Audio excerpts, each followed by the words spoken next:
Système par points, c'est quoi ce truc? Je comprends rien.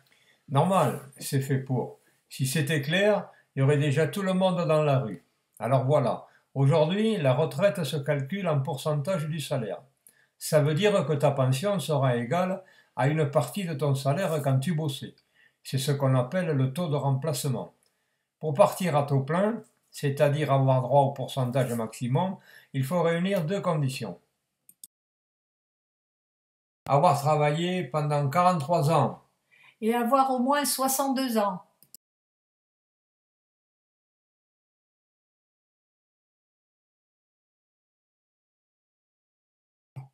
Attention, le taux plein, c'est pas 100%. Aujourd'hui, c'est à peu près 50% de ton salaire. Avec les complémentaires, on peut arriver à 75%. Ah, c'est pas beaucoup. Non, c'est pas beaucoup.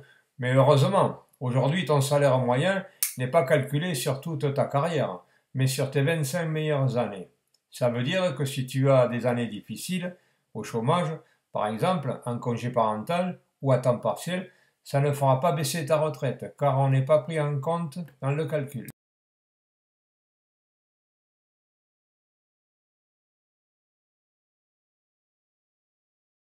Cette réforme va accentuer les différences de pension entre hommes et femmes.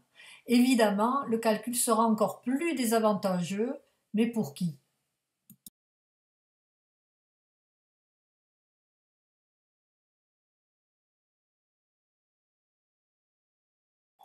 Avec le système par points, tout ça, c'est fini. Tu cumules des points en travaillant et on te les convertit en pension au moment de la retraite. Mais moi, j'ai pris un congé parental d'1 an. Et en revenant, j'ai trouvé qu'un mi-temps. J'aurai assez de points pour vivre de ma pension? Ben, ça va être chaud.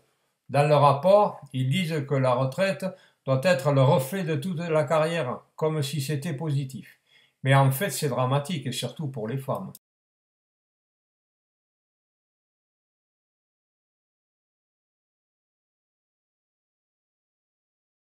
Le système de retraite par points a surtout fait ses preuves avec le régime complémentaire des salariés du privé, Agirc, Arco.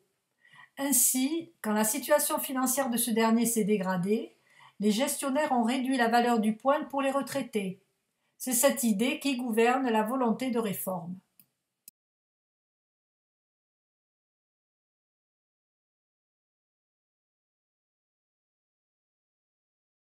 Et l'autre intérêt de ce système, c'est que contrairement au taux de remplacement, qui suit l'évolution des prix et des salaires, la valeur du point, elle, peut stagner. Bonjour, je voudrais convertir mes points.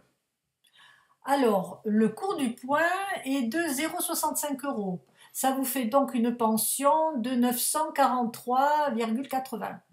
Oh, c'est moins que mon loyer. Bon, je vais attendre un peu.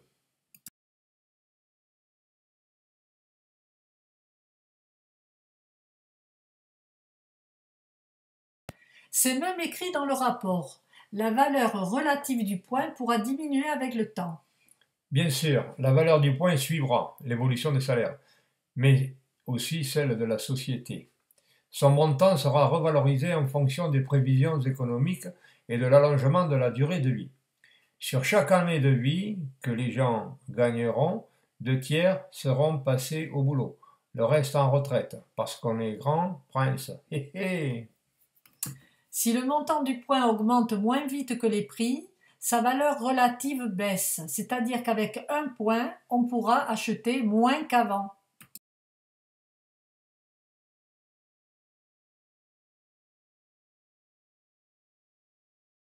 Le calcul par points, c'est un magnifique coup de bonneteau.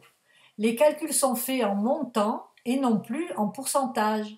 Or, sur les 30 dernières années, les prix ont augmenté de 60%. De plus, les cotisations seront bloquées et ne seront plus adaptées aux besoins.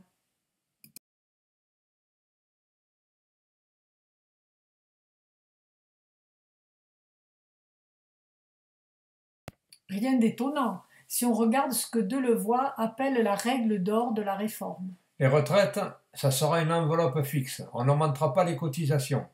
Mais du coup, si les cotisations stagnent et que la proportion de retraités augmente, forcément, chut, C'est bien dans cet objectif que la réforme propose un système par points.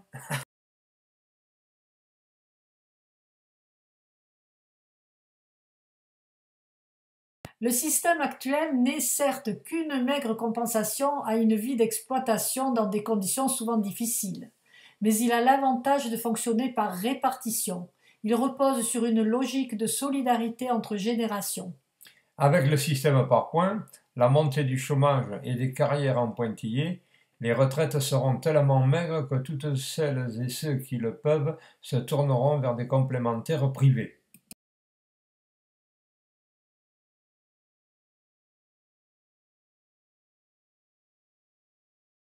D'autant plus que cette réforme sera la dernière.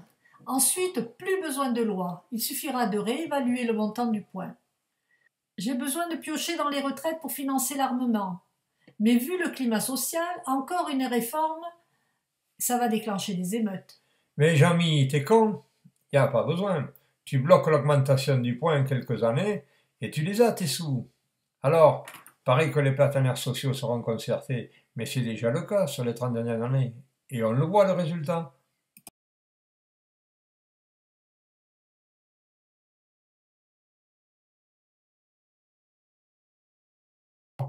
Oui, notre espérance de vie progresse, mais ce n'est pas le cas de l'espérance de vie en bonne santé. D'après l'INSEE, en 2017, en France, l'espérance de vie était de 85,3 ans pour les femmes et 79,5 ans pour les hommes.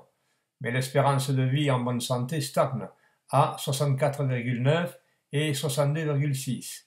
Ça veut dire qu'on meurt plus tard, mais qu'on tombe malade toujours aussitôt. Ah ouais, donc en gros, je quitterai le boulot pour filer à l'hôpital, c'est ça. C'est ça. Enfin, vu comme c'est parti, ça sera l'hôpital sur la pause déjeuner plutôt, si on a encore des hôpitaux.